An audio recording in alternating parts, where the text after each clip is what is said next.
Hello everyone, welcome to this video. I hope आप सभी अच्छे होंगे। और आज का जो एडिटोरियल डिस्कशन होने जा रहा है वो है हमारा two democracy and the echoes of tyranny. ये संजय हेगड़े जी ने लिखा है, जो कि सीनियर एडवोकेट है, ठीक है, ऑन प्रैक्टिस इन इंडिया। ठीक, प्रैक्टिस करते हैं इंडिया में। तो बेसिकली इन्होंने ये 4 जुलाई को ही लिखा था, बट हम इस पे आज डिस्कशन करने वाले जा रहे हैं। बहुत ही इंपॉर्टेंट टॉपिक है डेमोक्रेसी के ऊपर। ठीक है, थोड़ा सा समझते हैं डेमोक्रेसी। जनरली अगर आप बात करो कि जो वेस्टर्न कंट्रीज हैं, लाइक अमेरिका, ब्रिटेन, है ना, इवन इंडिया। ठीक, आपने एक केस सुना होगा कि राहुल गांधी लास्ट ईयर की सेकेंड लास्ट ईयर वो वहां पे गए थे, अमेरिका में गए थे कि यूके में, मुझे याद नहीं है। बट हाँ, वहां पे जाके उन्होंने एक तरीके से वहां पे जो वहां की जो गवर्नमेंट थी या वहां की जो सिविल सोसाइटी थी उसको ये कहा था कि आपको इंडिया में डेमोक्रेसी को सेव करना चाहिए। ठीक है, सेव करना चाहिए। तो इससे एक चीज पता चलता है कि जो वेस्टर्न कंट्रीज है ना, वेस्टर्न कंट्रीज, उनकी जो क्या कहते हैं, एक तरीके से बिलोंगिंग है डेमोक्रेसी से, वो ज्यादा ही रिलेटेबल लगती है हम इंडियंस को, है ना। बिकॉज दैट हमें लगता है कि अरे वेस्टर्न कंट्रीज की डेमोक्रेसी जब सबसे बेस्ट है, हमारे यहाँ थोड़ा सा होता है वो जो ऑपोजिशंस का मानना है। बेसिकली ऐसा नहीं है, पूरी इंडिया का तो नहीं मानना है, बट ऑपोजिशंस का मानना है। But India is a very beautiful country. और इंडिया में जिस तरह से डेमोक्रेसी को रन किया गया है, जो डेमोक्रेसी जिस तरह से चली है, वो सबसे बेस्ट वे में चली है, एक्सेप्ट 1975। ठीक है, तो यहाँ पे वही डिस्कशन होने वाला है कि दो कंट्रीज को हम कंपेयर करने वाले हैं, यूएसए को लेकर एंड अमेरिका, इंडिया की बात करेंगे। इन्होंने इसी डिस्कशन, संजय हेगड़े जी ने इसी चीज पर डिस्कशन किया हुआ है कि डेमोक्रेसी ऑटोमेटिकली रन नहीं करती। डेमोक्रेसी के लिए आपको सभी को एक्टिवेट रहना पड़ेगा, चाहे सिविल सोसाइटी को, सिविलियंस को, जज को, मीडिया को, इवन सभी को एक्टिव में रहना पड़ेगा, हमेशा विजिलेंट होना पड़ेगा। ठीक है, दैट मीन्स कि भाई एक्टिव मोड में रहना पड़ेगा, कुछ भी गलत होगा तो उसके खिलाफ आवाज उठानी पड़ेगी, जिससे कि ऑटोक्रेसी ना आ पाए। ठीक है, ऑटोक्रेसी ना आ पाए, ये बड़ा ही इंपॉर्टेंट हो जाता है। ठीक, तो इसी चीज पर हम डिस्कस करने वाले हैं, तो शुरू करते हैं। ये हम उन्होंने लिखा था, संजय हेगड़े जी ने, सीनियर एडवोकेट है सुप्रीम कोर्ट ऑफ इंडिया के। ठीक है, तो ना शुरू करते हैं कि 4 जुलाई को बेसिकली यूनाइटेड स्टेट्स यानी यूएसए अपना इंडिपेंडेंस डे मनाता है। ठीक है, और उस टाइम पे ये इंडिपेंडेंस डे मनाने का मतलब हुआ कि उन्होंने क्या किया, अमेरिकन पीपल जो थे वो डिक्लेयर करते हैं कि वो अब अंडर कानून, राजा के अंडर में नहीं रहेंगे, लॉ के अंडर में रहेंगे। किसके अंडर में रहेंगे? लॉ के अंडर में रहेंगे। दैट मीन्स उन्होंने फॉर्ट किया किसके लिए? Government accountable to the people, not one that claim to rule in their name. यानी किसी राजा के नाम पे हमें राज नहीं करना है, हमें अकाउंटेबल किसके लिए होना है? पीपल के लिए होना है। किस पीपल के लिए? यूएसए के पीपल के लिए, यानी अमेरिकन पीपल के लिए हमें क्या होना है? अकाउंटेबल होना पड़ेगा। किसको? गवर्नमेंट को। ठीक, तो इस तरीके से डिक्लेरेशन हुआ, जो फाउंडर ने लिखा था कि when a long train of abuse and usurpations reveals a design to reduce the people under absolute despotism. That means कि it is not only their right but also their duty to resist. समझ में आ रही है बात? यानी कहने का मतलब क्या है कि एब्सोल्यूट डिस्पोटिज्म का मतलब क्या है कि पूर्ण और निरंकुश तरीके से। ठीक है, पूर्ण और निरंकुश तरीके से। कुछ वर्ड्स हैं जिनको आपको याद रखना पड़ेगा, और थोड़ा सा द हिंदू का जो आर्टिकल्स होते हैं वो थोड़े, उनके जो वर्ड्स होते हैं थोड़े टफ होते हैं, तो आपको याद रहने चाहिए। ठीक है, एब्सोल्यूट डिस्पोटिज्म का मतलब कितना है? पूर्ण, ठीक है, पूर्ण और निरंकुश, और निरंकुश। ठीक है, तानाशाही, तानाशाही, या हिंदी में कह सकते हैं टोटल, और इंग्लिश में कह सकते हैं total uncheck tyranny, total and unchecked tyranny. Okay, उसके बाद अनसर्पिशंस भी एक वर्ड है जो आपको मैं थोड़ा समझाना चाहूंगा कि अनसर्पिशंस का मतलब क्या होता है? Unlawful scissor of power, unlawful scissor of power. ठीक है, इसका मतलब है अधिकारों का अवैध हत्या। ठीक, यानी कहने का मतलब जो लंबे समय से जब ये चीजें चल रही थी, एब्यूजिव हो रहा था पीपल्स के द्वारा, पीपल के ऊपर, इवन अधिकारों का उनका अवैध हरण हो रहा था। मतलब एक तरीके से आप कह सकते हो कि जो पब्लिक थी ना, उसको एक तरीके से प्रताड़ित किया जा रहा था, है ना। उनको एक तो सप्रेस किया जा रहा था। तो उसी के लिए डिजाइन किया गया था कि भाई ये एब्सोल्यूट डिस्पोटिज्म से क्या है, हमें हटना पड़ेगा। इट्स नॉट, तो एक तरीके से क्या है कि ये एक तरीके आजादी जो मिली वो अगेंस्ट एब्सोल्यूट डिस्पोटिज्म के खिलाफ मिली, ठीक है। It is not only their right but also their duty to resist. ये सिर्फ उनका राइट नहीं है बट इसको क्या है, रजिस्ट करना भी एक तरीके से हक था कि भाई एब्सोल्यूट डिस्पोटिज्म के खिलाफ हमें सामने आना ही पड़ेगा। कॉर्बेट क्योंकि यही इंपॉर्टेंट है उस सिचुएशन या उस टाइम के हिसाब से, यस, क्योंकि कितने दिन आप किसी चीज को बर्दाश्त कर सकते हो, ठीक है। तो इन दैट ट्रेडिशन, ये कौन कह रहा है, ये आपके संजय हेगड़े जी कह रहे हैं, ठीक है। तो ये कंजर्वेटिव फेडरल जज जज जे माइकल लुटिंग, उन्होंने इसको ओकेजन को एक सोलम वार्निंग की तरह कहा कि द आइडियल ऑफ 1776 और नॉट सेल्फ परपेचुएटिंग, यानी खुद से नहीं वो डेवलप हुआ था, ठीक है। आपका वो खुद से नहीं मतलब आप उसको मेंटेन नहीं कर सकते, खुद से वो बढ़ता नहीं जाएगा, यानी आपको उसके लिए क्या करना पड़ेगा, अगेंस्ट एक्टिव रहना पड़ेगा, पीपल्स को एक्टिव रहना पड़ेगा। जज लुटिंग कहते हैं कि modern 27 to remind American that self government not guaranteed by the parchment of president, it must be defended daily, it must be defended daily. भाई डेली बेसिस पर आपको डिफेंड करना पड़ेगा अपने इस डेमोक्रेसी के लिए, इस डेमोक्रेसी के लिए हमेशा खड़े होना पड़ेगा, specially against those who seek to crown themselves in defiance of the constitution। In constitutions की जो लूप होल है उनका यूज करके खुद को एक क्राउन के फॉर्म में रखना, खुद को एक क्राउन के फॉर्म में रखना ही क्या हो जाएगा, एक तरीके से थ्रेट हो जाएगा, किसके लिए, डेमोक्रेसी के लिए, किसके लिए, डेमोक्रेसी के लिए, ठीक है। तो एक तरीके से टायरनी आ सकती है वंस, ठीक है, टायरनी आ सकती है। तो भाई इससे बचना पड़ेगा, इससे बचने के लिए हमें क्या करना, डिफेंड डेली बेसिस पर हमें डिफेंड करना पड़ेगा, डेली बेसिस पर हमें विजिलेंट होना पड़ेगा, ठीक है। अब इसी को थोड़ा सा वो लेके जाते हैं कहाँ पे, इंडिया डेमोक्रेटिक बैकस्लाइडिंग। मतलब जब इंडिया आजाद हुआ था उस टाइम पर इमरजेंसी जो लॉज थे उस पर बड़ा डिस्कशन हुआ था, ठीक है, कि ये खतरनाक हो सकता है, ये ऐसा हो सकता है, ये वैसा हो सकता है। बट आप नोटिस करो कि किस तरीके से जब 1975 में 1975 में इंदिरा गांधी जो high court of Allahabad, Allahabad के हाई कोर्ट ने जब उनका जो एमपी का पोजीशन थी वो उनसे छीन ली एक तरीके से, ठीक है भाई, उसको कह दिया कि गलत है, सही तरीके से यानी फेयर तरीके से ये इन्होंने वो सीट नहीं हासिल की हुई है। तो उन्होंने क्या किया, उन्होंने इमरजेंसी लगा दी, है ना, एक एक यही था कि भाई उनको अपनी कुर्सी नहीं छोड़नी थी, दैट्स वाई उन्होंने एक तरीके इमरजेंसी लगा दी, ठीक है। तो वही इसी चीज के बारे में थोड़ा डिस्कशन कर रहे हैं कि ये ऐसे ही नहीं आया। अगर आप देखो ग्लोबल एक्सपीरियंस के हिसाब से इन इंडिया की डेमोक्रेटिक बैकस्लाइडिंग 15 ईयर्स अगो, जब India emergency under prime minister Indira Gandhi on June 25 1975, यानी 1975 को जब इमरजेंसी लागू करी गई किसके द्वारा, प्राइम मिनिस्टर इंदिरा गांधी के द्वारा, तो उन्होंने सस्पेंड करते सिविल लिबर्टीज को, सेंसर प्रेस को सेंसर करने लगी, 1 लाख से ज्यादा सिटीजन्स को उन्होंने क्या कहते हैं इम्प्रिजन कर दिया, ठीक है। पार्लियामेंट को रिड्यूस कर दिया, the court to shadow of themselves, और कोर्ट को अपना शेडो बना लिया, ठीक है, एक तरीके से खुद के शेडो बन गई कोर्ट, ठीक। It did not come through violence और रिवॉल्यूशन, ये कोई वायलेंस और रिवॉल्यूशन से नहीं आया था, इट्स कम थ्रू लॉ। कैसे आया था, लॉ के थ्रू।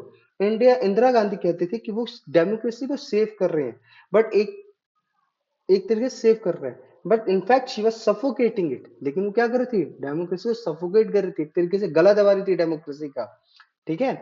तो ये कहना चाहते हैं कौन, संजय हेगड़े जी। इन इस book emergency chronicle Indira Gandhi and democratic turning point, student Gyan Prakash goes to show how democratic institution can die not with a bang but with a whimper। समझ में आ रही है बात, they do not they do not one cook no tanks, भाई कोई tank की जरूरत नहीं पड़ी, ठीक है। धीरे धीरे ही उन्होंने एक तरीके से क्या कर दिया, ज्ञान प्रकाश कहते हैं कि इंदिरा गांधी ने धीरे धीरे कैसे डेमोक्रेटिक इंस्टीट्यूशंस को क्या कर दिया, एक तरीके से मतलब दबा दिया, ठीक है। बहुत ही आसान, मतलब धीरे धीरे तक, कोई ऐसा लगा ही नहीं करी अचानक से सब कुछ चेंज होने लगा, नहीं, वो धीरे धीरे सप्रेस करते चले जा रही थी हर एक डेमोक्रेटिक इंस्टीट्यूशंस को, ठीक। 1975 की बात करी जा रही है। आर्मी चीफ जो जनरल टी एन रैना थे, जो fellow Kashmiri, was asked for his support but he refused to get into politics of the day, rightly so। Indira found it not only easy to defy the constitution but exploited weakness। उन्होंने सिर्फ ये एक तरीके से exploit किया किसको, weakness को, ठीक है। और कॉन्स्टिट्यूशन को ही एक तरीके से उन्होंने सिर्फ अपवित्र नहीं किया कि भाई कॉन्स्टिट्यूशन में छेड़छाड़ कर दी, नहीं। यानी कि अपवित्र करने का मतलब, या आप ये कह सकते हैं एक तरीके से कि इम्प्योर करने का मतलब कुछ भी ऐड ऑन करना, कुछ नए नए जो उन्होंने उस टाइम पर अमेंडमेंट किए थे, ठीक है। तो वो एक तरीके से सिर्फ उसको डिफाइल ही नहीं कर रही थी, बट उस वीकनेस का फायदा भी उठा रही थी। किसकी? जो हमारे कॉन्स्टिट्यूशन में जो लूप होल थे, उसका वो फायदा उठा रही थी। After court found her guilty of electoral fraud में जब उनको गिल्टी कर दिया गया था, उनको ऑफिस से हटा दिया गया था। तो ये उनके लिए ग्रेव डिस्टर्बेंस का क्लियर हुआ, और ट्रिगर्ड आर्टिकल यहाँ से उन्होंने 352 जो आर्टिकल्स था वो अप्लाई कर दिया, ठीक है भाई, लागू कर दिया पूरे इंडिया के ऊपर, और ओवरनाइट कर दिया, ठीक। और असहमति आपके लिए एक तरीके से क्या बन गई? देशद्रोही बन गई। मतलब अगर आप उनके कोई भी डिसीजन से अगर आप एक तरीके से आप सहमत नहीं थे, तो एक तरीके से वो क्या हो गया? देशद्रोह हो गया था भाई, आपने देशद्रोही कर दिया, ऐसा उनका मानना था। राइट बिकम्स प्रिविलेज, और राइट्स क्या बन गया? प्रिविलेज बन गया। पावर बिकम पर्सनल, पावर तो उनके लिए पर्सनली हो गया एक तरीके से, ठीक। तो रियल ट्रेजेडी सिर्फ यही नहीं थी, इसमें एक चीज और सबसे अच्छा, ये क्या था? ये तो एक तरीके से इंदिरा गांधी ने किया, बट आप नोटिस करो कि जज हो गए, मिनिस्टर हो गए, सिविल सर्वेंट हो गए, इवन जर्नलिस्ट, ये इन्होंने क्या किया? लॉयल्टी ओवर लॉ को फोकस किया। दैट मीन्स लॉ पे ज्यादा फोकस नहीं किया उन्होंने, लॉयल्टी मतलब इंदिरा गांधी के प्रति लॉयल्टी को ज्यादा इन्होंने प्रेफर किया, और इस वजह ये सबसे खतरनाक सिचुएशन थी। ये एक तरीके से डेमोक्रेसी को एक तरीके से खत्म करने की बात थी कि भाई हम लॉयल्टी के पीछे चले गए, ठीक है, ना कि लॉ के ऊपर, ना कि फ्री फेयर के फॉर्म के ऊपर, नहीं, हम सिर्फ लॉयल्टी के ऊपर जाके चले गए। Some supported out of fear, कुछ तो फियर की वजह से हुए, but doing the emergency even the right to talk about dissent belong only to one justice H R Khanna. H R Khanna को ही सिर्फ ये था भाई कि आप बोल सकते हो, but gave is dissent, he never spoke it. भाई उनको वो मतलब मिला ही नहीं एक तरीके से, क्या कहते हैं, ही नेवर स्पोक इट, उन्होंने बोला ही नहीं कभी, ठीक है। यानी असहमति का जो अधिकार था सिर्फ एक ही इंसान को मिला था, वो थे एच आर खन्ना, और कभी उन्होंने वो डिसेंट दी ही नहीं दी, और कभी बोला ही नहीं। मतलब बेसिकली कहने का मतलब उन्होंने कभी खिलाफ ही नहीं गया H R Khanna. The same emergency provision, wait, he gave his dissent, he never spoke it, उन्होंने कभी बोला ही नहीं, ठीक है। द सेम emergency provision that enabled the British to suspend habeas corpus also enabled Indira Gandhi to do in same India। जैसे ब्रिटिश ने एक तरीके से इनेबल कर दिया हैबेस कॉर्पस को, सस्पेंड कर दिया था। मतलब आप अगर जबरन किसी को जेल में डाल दे रहे हो, आपको पता है ना, आया था 1919 में इंडिया में कि भाई अगेंस्ट गया उसको भाई जेल में डाल दो, तो इसके खिलाफ आपको वो था कि साइमन गो बैक का केस आया था ना, रॉलेट एक्ट के खिलाफ विद्रोह जो हुआ था, वहां से ये कहानी शुरू होती है कि भाई वैसे ही एक तरीके से इंदिरा गांधी ने भी वही चीज किया। जस्टिस एच आर खान के जो ब्रदर थे, जो सर्वेंट टर्न फ्रीडम फाइटर बन गए थे, मेंबर थे इंडियन कॉन्स्टिट्यूंट असेंबली के, उन्होंने ऑलमोस्ट प्लीडेड किया कि इमरजेंसी प्रोविजंस को बीइंग इमिडिएट कुछ टू डेंजरस, उन्होंने मतलब एक तरीके से कहा कि ये बहुत ही डेंजरस है, किसको? इमरजेंसी प्रोविजंस को जो हम एम्बेड कर रहे हैं कॉन्स्टिट्यूशन के अंदर। 1949 उन्होंने इसको जर्मनी वेमर कॉन्स्टिट्यूशन से कंपेयर कर दिया, और एक तरीके से Hitler had exploited build his dictatorship. Hitler ने जिस तरह से वेमर कॉन्स्टिट्यूशन का एक्सप्लॉइट किया था डिक्टेटरशिप के लिए, वो एक तरीके से कहते हैं, एच वी कामत कहते हैं कि first the grand reformation surrounding it एडिफाइज the arc of the great negation. समझ में आ रही बात?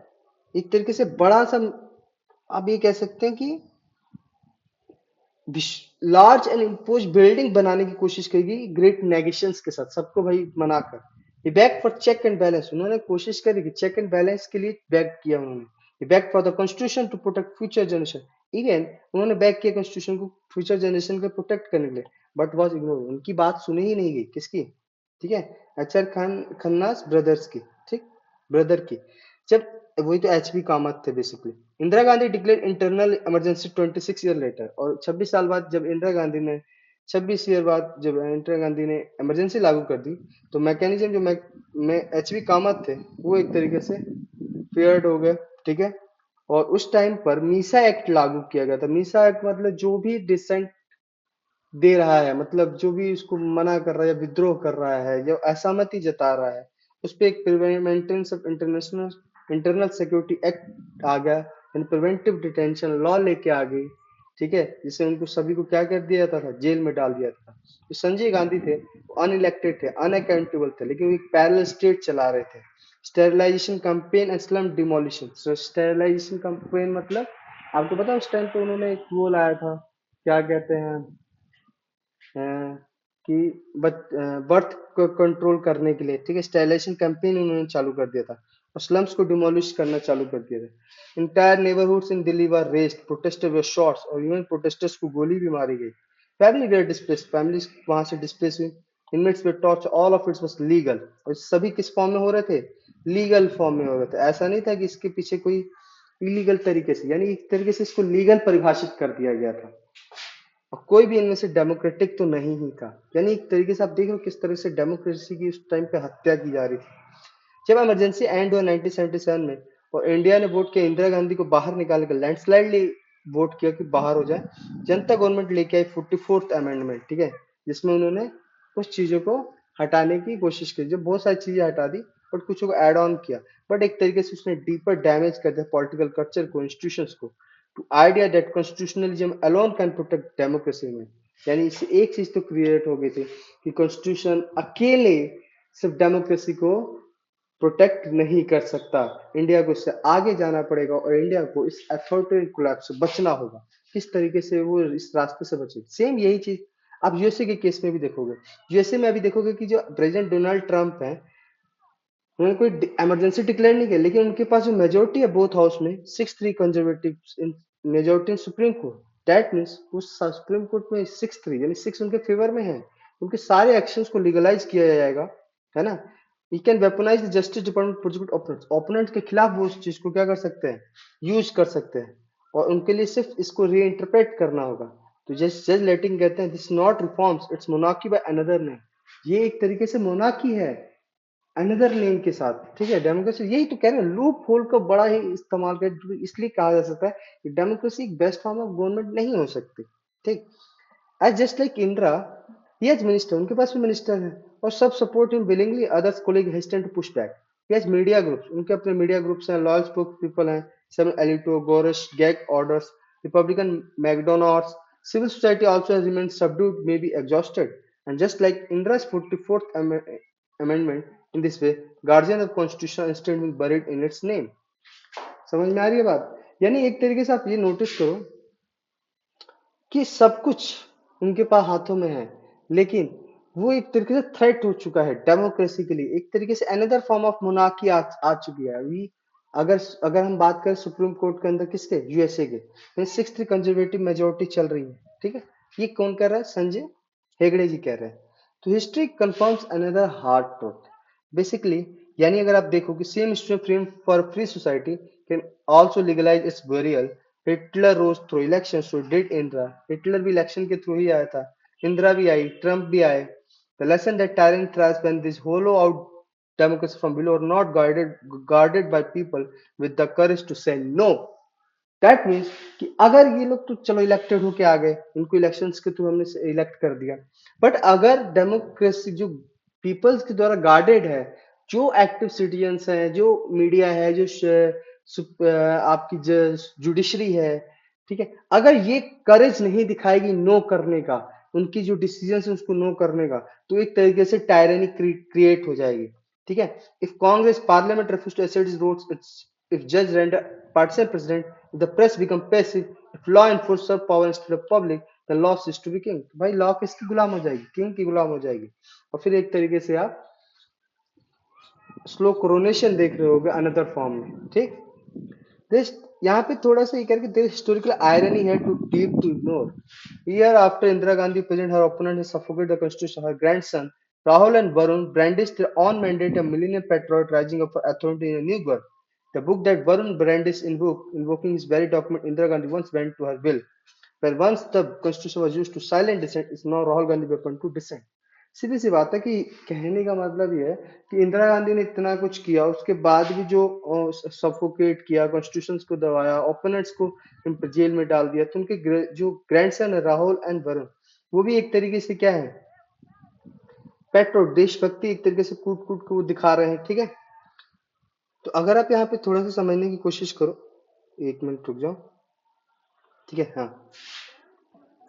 तो एक तरीके से प्राउडली वो क्या कर रहे हैं भाई, कि हाँ भाई चलो, वो जो एक नई सिचुएशन थी वो एक अलग कहानी थी, ठीक है ना। वो एक तरीके से बढ़ाने की कोशिश कर रहे हैं, वो एक तरीके से सपोर्ट कर रहे हैं इंदिरा गांधी के जो डिसीजन लिया था। तो राहुल गांधी एंड इवन वरुण गांधी के बारे में भी इन्होंने कहा है ए कॉल टू बी विजिलेंट। तो जो इस पे इम्पोर्टेंट चीज आती है कि भाई आप कॉल टू विजिलेंट, विजिलेंट आपको होना पड़ेगा। देयर इज लेसन है दैट ट्रांसेंड फैमिली और memory, every generation must reclaim democracy for itself. हर जनरेशन को अपने लिए डेमोक्रेसी को रिक्लेम करना पड़ेगा। It's the battle for our self against majoritarian, against colonialism, against emergency और not relics। They are reminders. ये क्या है? रिमाइंडर्स है। They are relics. The Indian constitution not an heirloom. ये कोई एक तरीके से किसी के परिवार की संपत्ति नहीं है। It is a mandate. It must be redefined and regenerated constantly. भाई रीजनरेट करते रहना पड़ेगा, आपको एक्टिव रहना पड़ेगा। इसलिए it is easy to celebrate independence day. आसान है सेलिब्रेट करना इंडिपेंडेंस डे को फायर क्रैकर्स के साथ, फैन फेयर के साथ। But revolution was not only a movement, it was resistance against arbitrary rule. ये भी एक तरीके से क्या है? रेजिस्टेंट है किसके? आर्बिट्रेरी रूल के। तो थॉमस पेन कहते हैं let the law be the king. तो लॉ को राजा बनने दो, नॉट प्रेसिडेंट। ना कि प्रेसिडेंट को, न मोनार्क को, न मॉब को। The law and the only the law. The people demanded, और पीपल इसी की डिमांड करते हैं। ठीक। इस तरीके से हम ये देख पा रहे हैं कि सिर्फ democracy not just structure of rule, its culture of restraint. ये एक तरीके से रिस्ट्रेंट की कल्चर है भाई, जिसमें कि अगर कोई भी लीडर जो है एक्ट मतलब गलत कर रहा है तो उस पर एक प्रेशर बिल्डअप हो जाता है। ठीक। If only humility before the power of the constitution had prevailed, we would ultimately remember what we have stolen from. History never repeat exactly as it begins.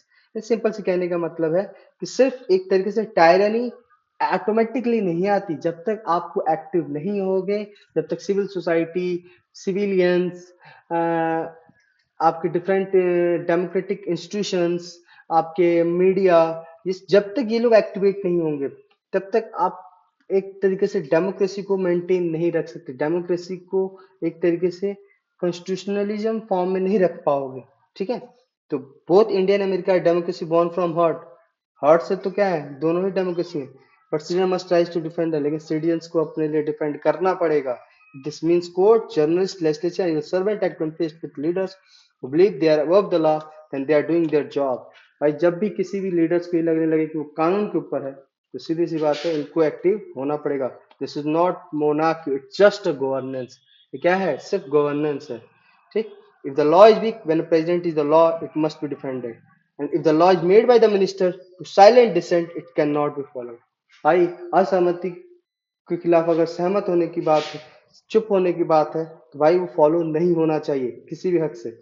On the anniversary of 1776, we cannot afford to forget the Indian lessons. This law is not just parchment, it is the will of the people and only the people can defend it। ये सिर्फ will नहीं थी peoples की, ये एक तरीके से defend करना, only the people can defend, और सिर्फ पीपल ही क्या है डिफेंड कर सकते हैं। तो एक तरीके से उन्होंने अमेरिका की डेमोक्रेसी के बिहाफ पे इंडिया की डेमोक्रेसी को भी उन्होंने रीचेक किया है और एक तरीके से बताया है कि किस तरीके से डेमोक्रेसी के लिए हम सभी को एक्टिव होना पड़ेगा। तो कंक्लूजन यही निकलता है कि democracy are not destroyed by force alone but by internal decay and legal manipulation. Indian emergency and contemporary US politics listed how constitutional tool can be twisted. Twist कैसे किया जा सकता है? अंडरमाइन डेमोक्रेसी, लूपहोल का use करना।